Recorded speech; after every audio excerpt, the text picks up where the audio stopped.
Isang mapagpalang gabi po sa ating lahat. Muli ako si Ate Sebastian and welcome to our daily devotion with Pastor Russell Ocampo.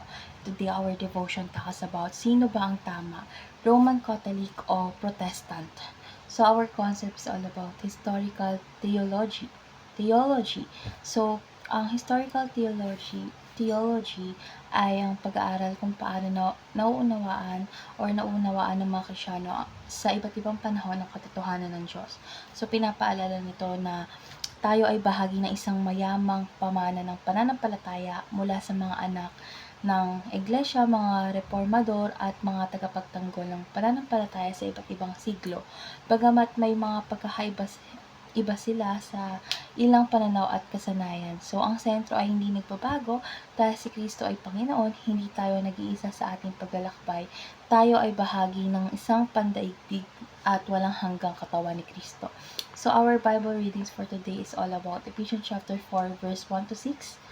So, dako na po tayo sa ating teaching. So, yung first teaching is religious people tend to forget love and grace while fighting, even killing over doctrines. So, sa kasaysayan is maraming sigalot at digmaan ang nag-ugat sa hindi pagkakaunawaan sa doktrina. So, nakalimutan ng ilan ang mas mahalagang aral ng pag-ibig at biyaya ni Kristo. So, dapat nating alalahanin na ang layunin ng katotohanan ay hindi makipagtalo kundi magmahal.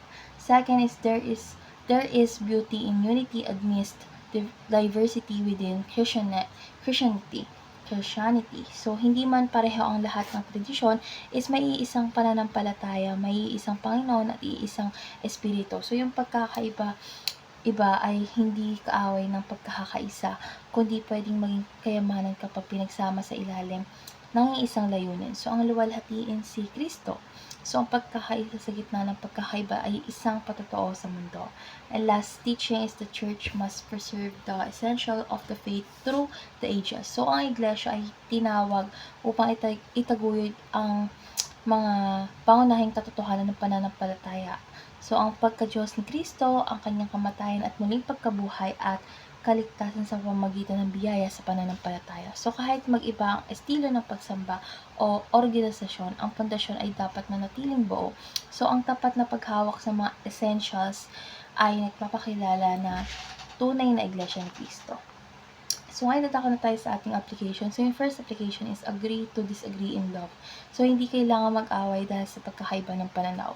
Maaaring hindi magkatulad yung interpret ng ilang talata or verses, ngunit hindi dapat mawala yung respeto at pagmamahal.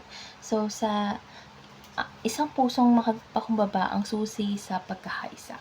Second is be gracious in non-essential doctrines. So, hindi lahat ng bagay ay dapat pag-awayan dahil may mga doktrinang hindi nakakaapekto sa kaligtasan.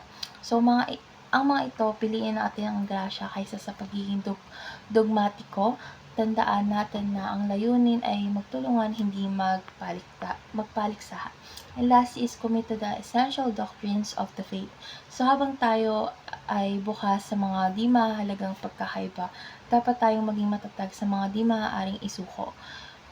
Siyempre, yung pagka-Diyos ni Kristo, yung Ebanghelyo, at ang Biblia bilang salita ng Diyos at ang kaligtasan sa pananampalataya. So, ito yung mga pundasyon ng pinagkaisa ng lahat ng tunay na Kristiyano sa kasaysayan.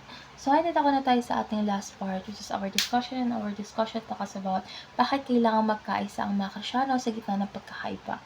So, para sa akin, ang panalangin mismo ni Kristo or ni Jesus Christ ay para sa pagkakaisa ng kanyang mga tagasunod. So, makikita ito sa John chapter 17 verse 20 to 23.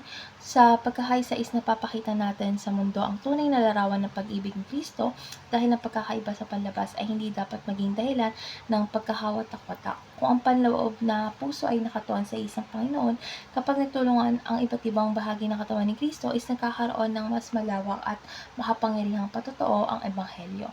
So, ang pagkakaisang ito is hindi nangangahulugang pare-pareho kundi sama-samang naglilingkod sa iisang layunin ang maghuwalhati sa Diyos. So, let's pray po. Lord God, maraming salamat po, Lord God. Lord, bigyan niyo po kami ng kababaang loob na makinig ng karunungan umunawa at ng tapang na manindigan sa katotohanan. Lord God, iisa lamang po ang katawan ni Kristo. Tulungan po kaming mabuhay sa pagkakaisa, sa pananampalataya, at sa pag-ibig. Sa pangalan ni Jesus, Amen.